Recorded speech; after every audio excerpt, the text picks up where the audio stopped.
Strasbourg teste le permis de louer. En gros, pour mettre ton propre appartement en location, tu dois maintenant remplir un dossier, faire des déclarations officielles. Et si tu as oublié un papier ou mal rempli ou fait une erreur, eh bien tu peux avoir jusqu'à 15 000 € d'amende. On vit une pénurie de logements, mais plutôt que libérer l'offre, on punit les bailleurs. Est-ce que les élus sont complètement à côté de la plaque ou est-ce qu'ils sont beaucoup plus stratégiques qu'on ne le pense ? Bonjour, bienvenue sur Point de Rupture, la chaîne où on débat sans tabou pour mieux comprendre le monde et tenter d'améliorer les choses. Si tu veux rester informé et ne rien rater, pense à t'abonner et surtout à activer la cloche pour recevoir toutes les nouvelles vidéos. Et oui, alors aujourd'hui, j'aimerais vous partager en fait une vidéo qui a été mise sur Chien Supri, encore une fois, visiblement il publie pas mal de bonnes choses et dans cette vidéo on peut voir quelqu'un qui du coup nous explique le projet qui est en l'essai. Alors bien sûr c'est pas dans toute la France, c'est à Strasbourg, néanmoins ça pourrait pourquoi pas s'étendre sur la durée et on va voir du coup ce qu'il nous raconte. Je vous laisse écouter puis je commenterai par la suite ce qu'il dit. C'est officiel, à partir du 1er mai 2025, il va falloir un permis de louer pour louer un bien en longue durée. Ça concerne tous les logements privés, en nu ou en meublé. Tous les logements construits avant 2006 et qui sont destinés à une résidence principale. Donc tout ce qui est location saisonnière et logements sociaux ne sont pas concernés par cette mesure. Concrètement, qu'est-ce que les propriétaires doivent faire ? Donc ils doivent faire une demande via un CERFA, et déposer un dossier technique complet. Et donc dans le dossier technique, il y a le diagnostic de performance énergétique, le DPE.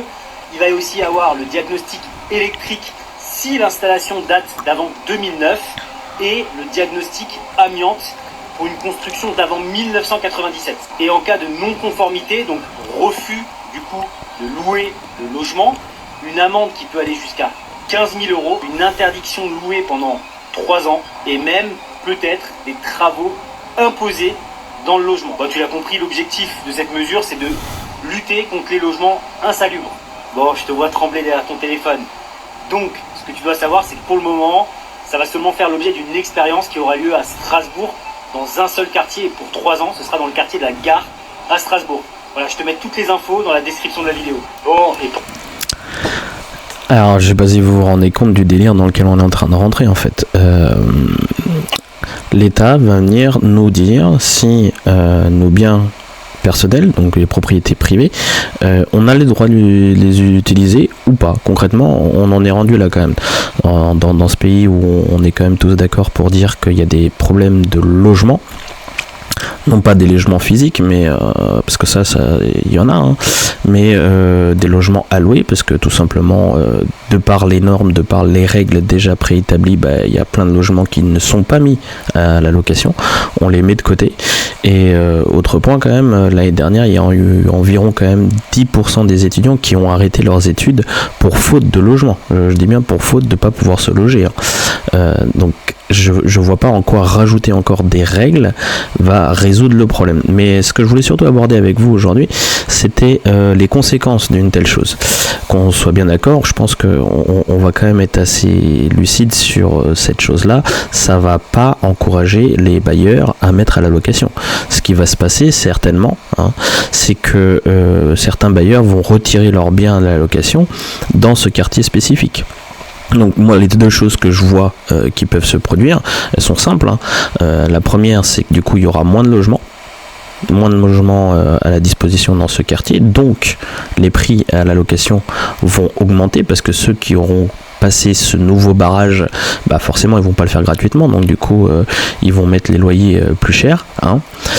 Deuxième chose, c'est qu'il y aura peut-être même des locations sous le manteau, on va dire ça comme ça, des gens qui vont être un peu sur du basculer soit en Airbnb, soit des baux déguisés, soit des colocations bidons, enfin ce genre de choses.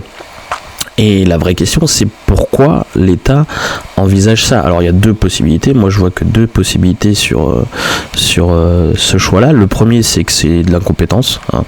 Ils pensent que ces nouvelles règles ne vont rien changer, alors que forcément il y a des gens qui vont réagir en fonction de cette règle.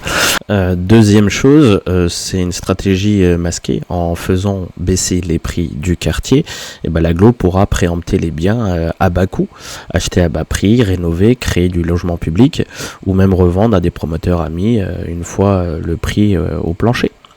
Créer la crise pour justifier l'intervention publique, en fait. Donc je ne sais pas si vous vous rendez compte, mais dans les deux cas de figure, on est soit sur un raisonnement stupide, soit sur un raisonnement machiavélique. Je ne sais pas c'est quoi le mieux des deux, mais c'est les seules choses que je peux voir. Et pour titre d'information, ouvrir l'offre, ça a été prouvé, ça a été prouvé à travers le monde, c'est quelque chose qui marche.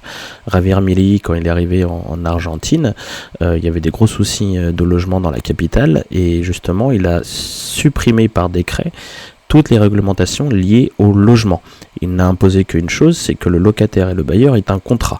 Et dans ce contrat, il va stipuler la durée de la location, ainsi que dans quel mesure le loyer était payé. Eh bien, il faut quand même savoir que la conséquence de ça, c'est que rapidement, le nombre de logements a été multiplié par 2 dans la capitale, et le prix moyen des loyers au mètre carré a diminué de 20%. Donc, c'est pas en restreignant le marché qu'on va améliorer les choses, non, bien au contraire, c'est en le libérant, en foutant la paix aux gens. Alors Strasbourg, incompétent ou stratégique, dans les deux cas, c'est le propriétaire privé qui va payer, hein, et c'est le locataire qui va trinquer. Donc voilà ce que je voulais partager avec vous aujourd'hui, une nouvelle règle, une nouvelle norme, une nouvelle contrainte que l'État essaie de mettre en place. Si toi aussi tu trouves que c'est complètement absurde, ou si au contraire tu trouves que je suis moi dans le déni, n'hésite pas à mettre en commentaire ton avis, j'ai hâte de pouvoir lire vos commentaires. Et si vous en avez marre d'être la vache à lait de l'État qui ne pense qu'à nous taxer, n'hésitez pas à suivre la chaîne et à vous abonner pour les prochaines vidéos.